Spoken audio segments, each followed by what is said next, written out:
Police వారికి నేను నమస్కరించి దండం పెడుతున్నాను. మా పాప ఎక్కడ ఉన్నా మా పాప వాళ్ళ ఫ్రెండ్‌ని హారిక అని ఇద్దరిని మంచిగా తీసుకురావాల్సిందిగా కోరుకుంటున్నాను.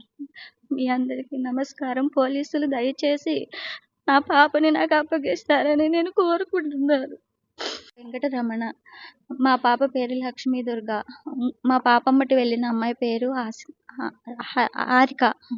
వీళ్ళిద్దరూ నేను ఉదయం 8:20కి స్కూల్లో మార్నింగ్ దింపొచ్చాను. నేనే తీసుకుని వస్తాను. ఈవినింగ్ అదే రోజువారీగా 5:30 టైంలో తీసుకొద్దామని నేను 5:30కి స్కూల్కి వెళ్ళాను.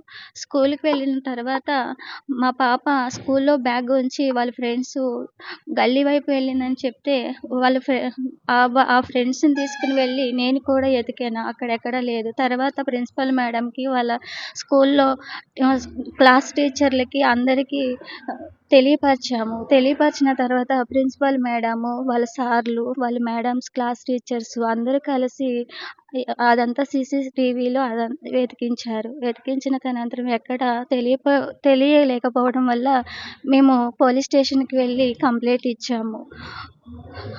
దయచేసి మా పాప ఎక్కడ ఉన్నా మాకు ఎతికి ఇవ్వాల్సిందిగా మీ అందరికీ కోరుకుంటున్నాను. నమస్కారం అండి. మీ పాప ఏ క్లాస్ అమ్మా? 8th class C3 batch. దేనిలో చదువుతారమ్మా? శ్రీ చైతన్య స్కూల్లో. అంటే మీ పాప ఒక్కరేనా, ఎవరైనా ఉన్నారమ్మా మీ పాపతో పాటు? హారిక అనే అమ్మాయి, మా పాప ఇద్దరు కలిసి వెళ్ళారు సార్ మీ ఈరోజు. పాప ఫ్రెండ్ అమ్మా, క్లాస్మేట్ ఇద్దరు.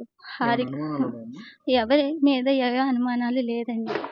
కానీ మాకు కూడా ఎలాంటి అనుమానం కూడా లేకోకుండా వెళ్ళిపోయారు వాళ్ళు.